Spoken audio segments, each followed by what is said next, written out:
ఈ యొక్క పరిస్థితి నుంచి బయట విడిపించాలని చెప్పి మనము ప్రార్థిస్తూ ఉంటాం, ఆశిస్తూ ఉంటాం. ఒకవేళ మనకి ఆ ప్రార్థనకి తగిన జవాబు రాకపోతే నిరాశకి గురవుతాం, బయటికి రాలేం, ఆ యొక్క బాధలో ఉండిపోతూ ఉంటాం. కానీ యోహాను సువార్త రాసినప్పుడు యోహాను ఒక దేవునితో ఒక ఇంటిమస్ రిలేషన్షిప్, అంటే ఒక లోతైన అనుభవం కలిగి ఉన్నాడు. ఏమని రాశాడంటే 14వ నీవు ఆయన్ని ఎరిగి ఉన్నప్పుడు, నీవు ఆయన్ని ఎరిగి ఉండడం అంటే నీవు ఆయన్ని ఆనుకొని జీవించినప్పుడు.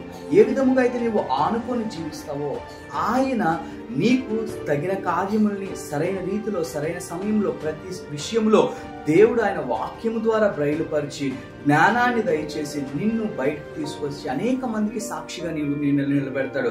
ఆ సంబంధము కలిగి ఉండకపోతే మనం ఎన్ని ఉపవాసాలు చేసినా ఎన్ని ప్రార్థనలు చేసినా వ్యర్థం. ఎందుకంటే నీకంటూ యేసయ్య ఎవరు, నీకు తెలిసిన యేసయ్య ఎవరు, యేసుక్రీస్తు వారితో నీకు కలిగిన సంబంధం ఏంటి, యేసయ్య అంటే నీ జీవితంలో ఎవరు అని నీవు ఎప్పుడైతే ఆయనతో ఒక సంబంధాన్ని నీవు పెట్టుకొని నీవు ఎప్పుడైతే నడుస్తావో నీ ప్రతి అడుగులో ఆయన ఉంటాడు, నీలో జీవిస్తాడు, అనేక మందికి సాక్షిగా నిన్ను మారుస్తాడు. ఈ జీవితాన్ని ఆశీర్వాదకరంగా చేయాలంటే ముందుగా నీ స్టెప్ ఏం తీసుకోవాలంటే నీవు ఆయనతో ఒక సంబంధం కలిగి ఉండాలి. ఆ సంబంధం ఏం చేస్తుంది అంటే నిన్ను అనేక మందికి సాక్షిగా చేస్తుంది. ఏ విధముగా నీ యొక్క జీవితంలో వెంటనే రావాలి, వెంటనే చేయాలి, ఈ కార్యములు జరగాలి, ఈ పరిస్థితి నుంచి రావాలి బయటికి. కానీ నీవు ఎప్పుడైతే ఆయన సంబంధం కలిగి ఉంటావో నీ మొదటి అడుగు యేసుక్రీస్తు వారితో నీవు వేసినప్పుడు ప్రతి పరిస్థితి నుంచి, ప్రతి ఒక్క కష్టాన్ని నుంచి, ప్రతి శోధన నుంచి దేవుడు నిన్ను బయటికి తీసుకొని వస్తాడు.